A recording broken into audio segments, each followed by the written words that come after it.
Angels, it legit took me about 6 different attempts to do this hair, and it's still all over the place. Like, there's bits coming out, it's gappy, it's not loving life. I just want my hair to go like crimpy in the morning though, so I'm just gonna sleep in it, wash my hair. It's still a little bit wet, you know, just chilling. All right, let's get into it.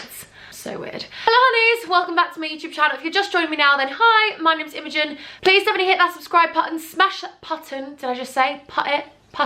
Please definitely smash that subscribe button, join my family of Huns, because I genuinely believe we have the most loving family on the internet, so who wouldn't want to be a part of the most loving family on the internet? Family on the internet, I can never get it out. Anyway, please smash that thumbs up button as well. Don't smash it, don't break any laptops please, I love you all so much. But definitely smash that thumbs up because it really, really helps your baby girl out. I don't know how or why, but it does.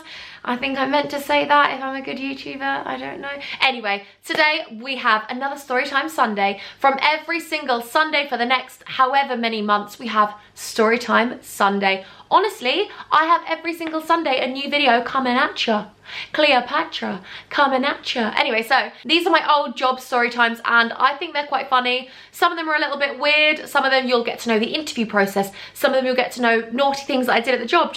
I am just telling you literally an overview of how many jobs I've had, because I seem to have had a load. So make sure you stay tuned for all of the other ones. I will leave them all in the description below, the ones you've missed out on, because you need to go and see them, because you know, like, we're on, I don't know how many, what the number is now, but we're quite far in. We're not that far in, we're not halfway through yet. But anyway, let's go on to my next job. So my next job was the most prestigious, most amazing retail, I'm joking, it's not in the slightest. I worked at Hollister. So my next job was Hollister. I left New Look, I said see you later hun, and I was working at Hollister. I actually had Hollister and New Look at the same time, at once, because you know me, your baby girl doesn't have just one job, she has 2 apparently, and sometimes 3. And wears herself into the ground and just can't cope. But it's fine because I'm here now and I'm loving life and I'm talking to you all. Anyway, so basically I started working at Hollister, and let's just talk about their ethics and like what they stand for. I wanted to work at Hollister because actually, in actual fact, I didn't like the clothes that much. I didn't like the clothes, and I thought, you know what, I'm not actually going to waste my money on the clothes here because I don't even like them. So I was like, this is an absolute joy. And also I thought, if I worked at Hollister, then I was cool. Really, really cringe, I know. And actually, I've never been cool in my life, so I don't know why I tried to start then. But I actually believed that working at Hollister would make me cool and fit and like, you know, wanted and all that. No, I actually just thought that working at Hollister would be more like, oh my God, you work at Hollister? Yeah, my job role is actually model. Model? Me? Model, can you imagine? I actually had the job title of model. No, I can't believe it. I can't actually believe it. Like, honestly, just don't even get me started. So they had 2 jobs there, and it was either model or impact, and you're gonna die at this. Like, you're gonna die. So model was either you were on the shop floor, you were on the tills, you were talking at the front, you were taglining customers, but you never went to the stock room. And then impact, you worked in the stock room. Now, if I'm honest, I bet it was so much nicer working in the stockroom, like, because sometimes, and I'll go on to tell you about my Hollister journey, but I must have loved Hollister that much that I actually worked at 4 of them. I was actually going to tell you like my whole Hollister story times now, but I feel like you need to go in the chronological order of events, and this was the first Hollister I worked at, and the other ones I worked a bit later on in my old life. I'm not that old, I'm 25, I'm not old at all, I feel young. Anyway, right, so basically I started working at Hollister as a model. Just don't even, I know, cringes me out even thinking about it.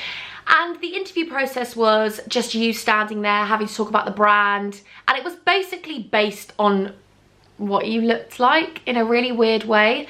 So at the interview, it was quite nice actually, because I didn't wear that much makeup. Like, if I was wearing this now, I would not be allowed to work at Hollister back in the day. But it was actually quite nice having to go to work and not wear heavy makeup and just be chilled. Like, I could literally get out of the shower and my hair could be wet. One thing that I did not like about working at Hollister is I loved lip liner so much, so very much. Like, I can't explain it to you. And no, I wasn't allowed to wear lip liner.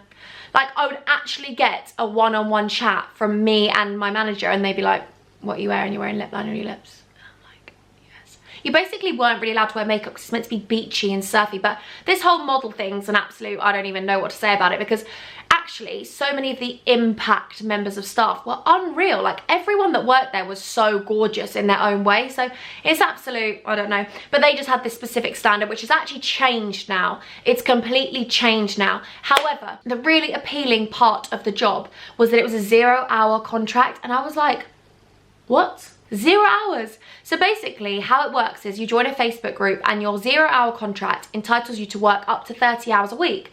So you basically every week change your availability the week before it. So you might say you can work on Monday from 12 till 6, and then on Tuesday you can't work, Wednesday you can work 4 till 8, you know, whatever. So it's a minimum of a 4-hour shift.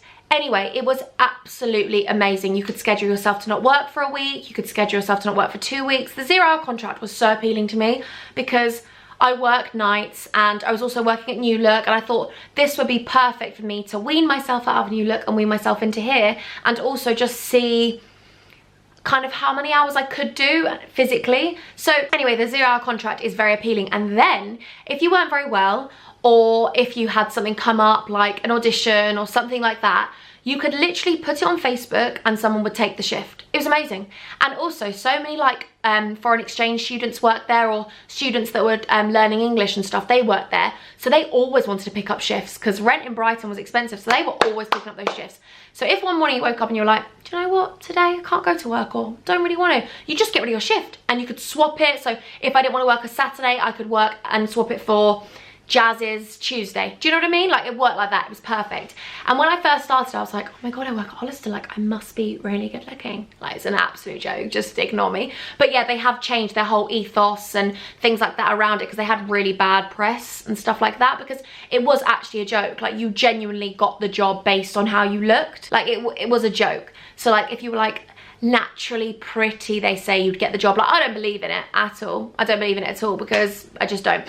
But anyway, this was perfect. Oh, also what was absolutely unreal was when you weren't having the best day ever and you didn't really want to work on the shop floor, if you were a model, you could just say like, oh, I've got a cold sore coming up, and they wouldn't really want you on the shop floor, so they'd do other things with you. Perfect. Anyway, at Hollister, they actually really loved me, and I was a really hard worker at all the jobs, but I just feel like I've told you all like the naughty story times, but I did really work hard, and I've never had a bad resume. You're right. I've never had a bad, what is it called? This is why I can't film. I'm rubbish. A bad review. Oh, it's not TripAdvisor, Imogen. A bad recommendation. What is it when you have your two? Just ignore me. You probably get it. I know I should get it, but you know when you have your two, not guarantors, that's when you're buying a house, Imogen. Oh, just ignore me. Anyway, I've never had someone say anything bad about me when I worked somewhere. So, long story short, I loved working at Hollister because it was chilled. It was a very young environment. Everyone was friendly. Everyone was friends. We actually had loads of socials. We used to go out together, and a lot of the people that worked at Hollister were actually my friends beforehand from Brighton. So it just worked perfectly because they were actually my friends, and we'd work the shift together, and it was literally like talking to your mates. Like, it was such a casual, cool environment.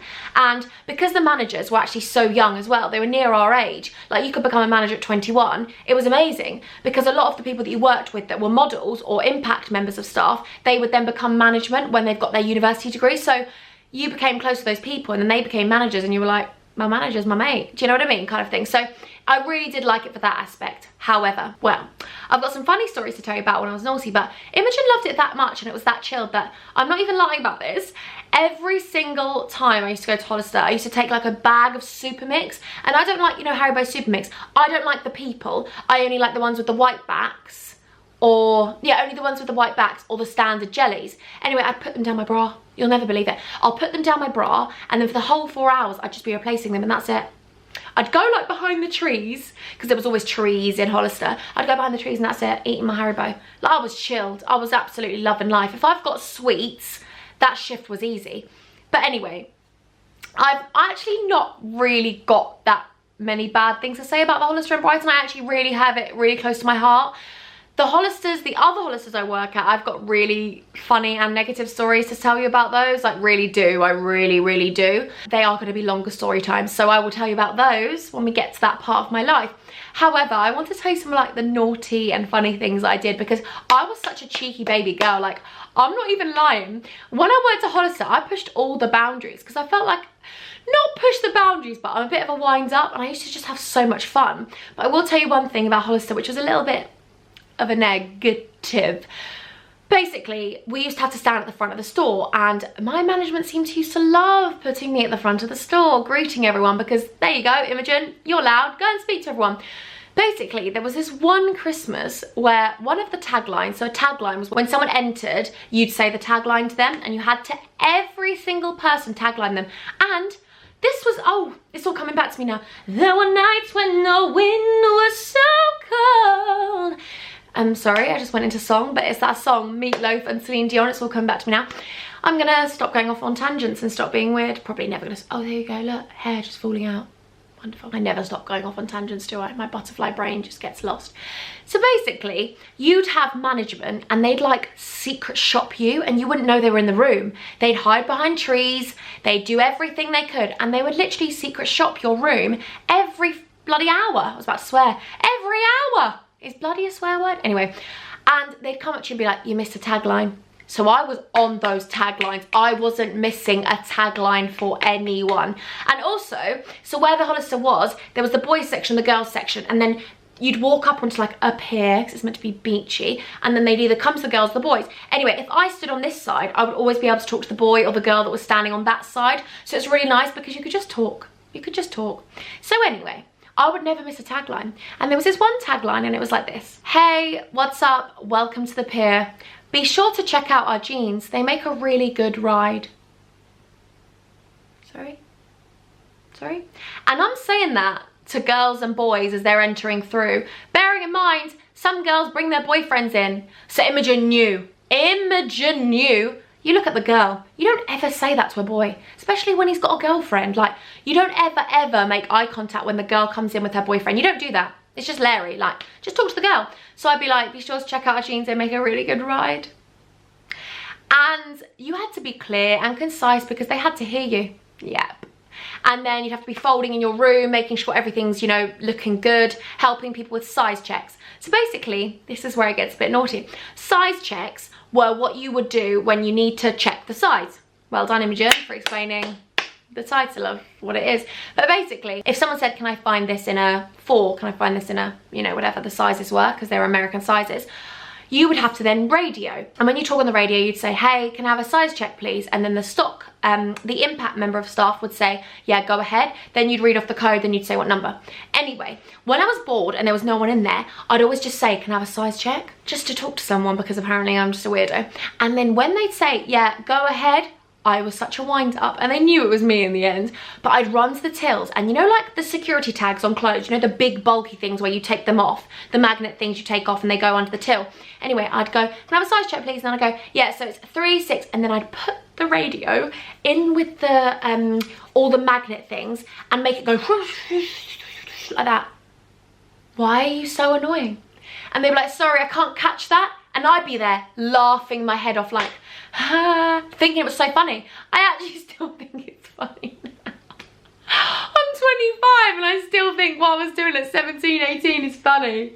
I actually need to grow up. I need to grow up. I need to grow up. Now I was 18 at this point, I need to grow up. So anyway, I worked at Hollister for a long time, and I did that for a very long time, but people found me funny. Like, I actually think that's funny. They'd be like, sorry, can I get that size check? And I'd be like, yeah, so it's 6054, and I'd just put it in there. And they'd be like, I'm sorry. And then they'd come out sometimes and be like, I really can't hear your size check. And I'd be like, it's okay, don't worry about it. They've gone. And I'd tell them later on, and I'd be like, I'm sorry, I'm such a wind-up. And they'd be like, oh, Imogen, you're so annoying. But it actually made the time go so much quicker because I was just such a nose. I was such a nose. But anyway, the morning shifts were so much better than the evening shifts, because the morning shifts, Imogen found a way to really make the time go quick. So basically, it would open at 9 and I'd start at 8, and I'd do the 8 till 1 shift, best shift ever. So from 8 till 9, we'd be cleaning the shop floor, because they had cleaners, but you'd still clean alongside them. Really strange. They eventually got rid of the cleaners because they realised that the cleaners didn't really need to be there if they were paying us. So then we'd clean, and I loved it. Because you'd be there with all of the, like the morning staff, and it would just be fun because you'd all be talking, hoovering, just like doing those things. And then after the hour, when it was the shop floor opening, 9 till 10 is a really quiet hour. It's only ever returns, people coming back for returns.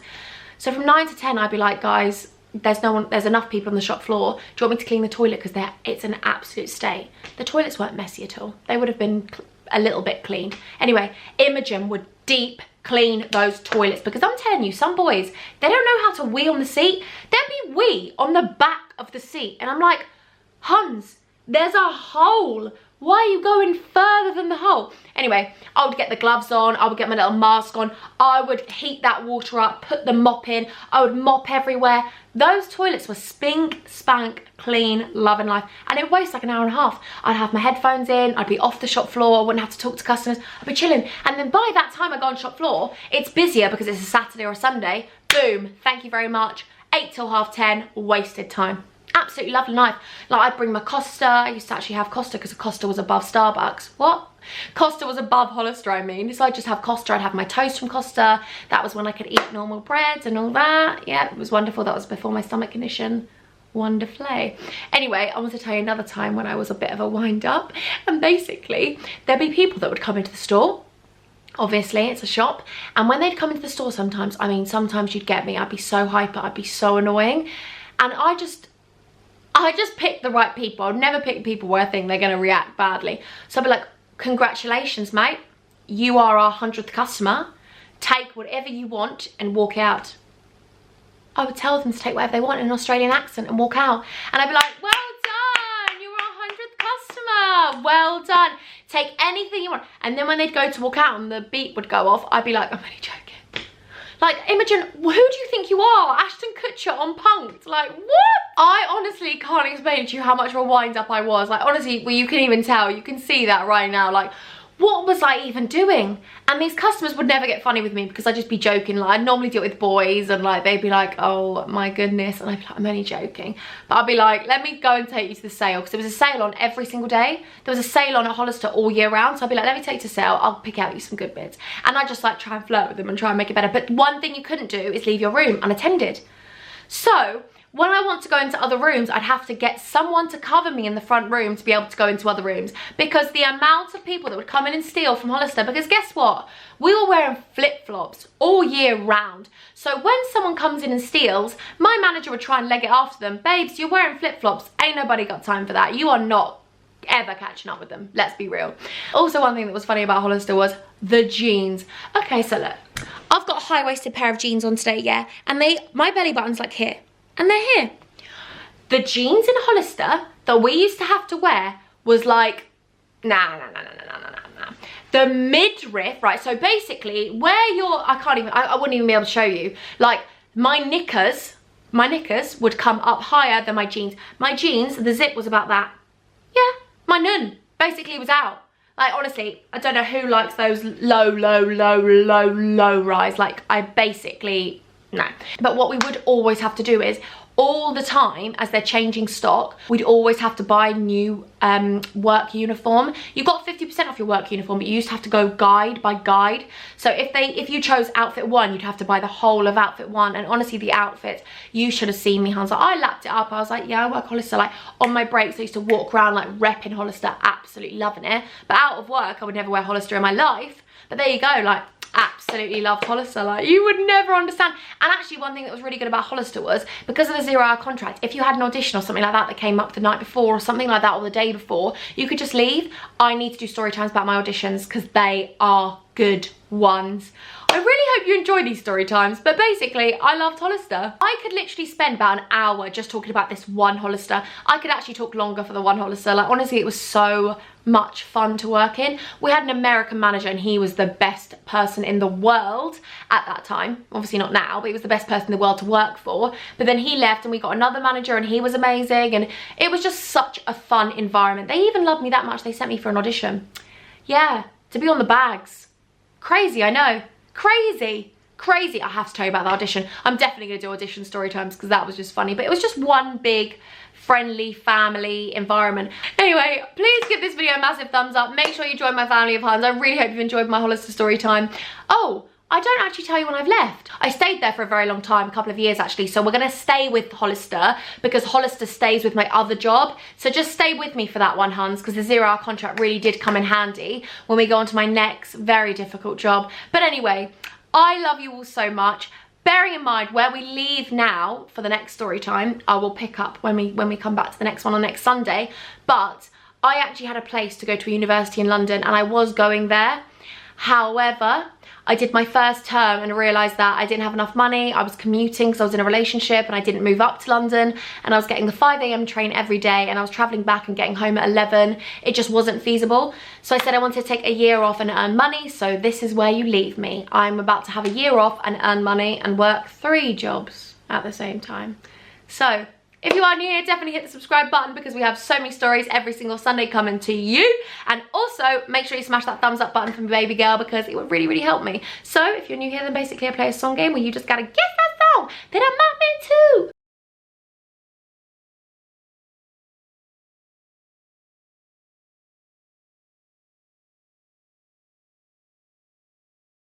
My 2 shout outs today go to Natalie and Hayley. I love you both so much. Go and follow my angels on Twitter. Thank you even for loving me. Thank you for watching me. Thank you for being so supportive. You have no idea how much you mean to me. If you want a post notification shout out, all you need to do is turn my post notification bell on, subscribe to my YouTube channel, which I hope you want to anyway, and also go and retweet my latest video link when it goes live on Twitter. And I'll leave all my social media handles in the description below so you can follow me on all of those. I love you all with all my heart. And until next Sunday, well actually until Tuesday, I'm gonna love you when I'm gonna leave you. Yes, man, up a ching ching ching. I love you. Bye.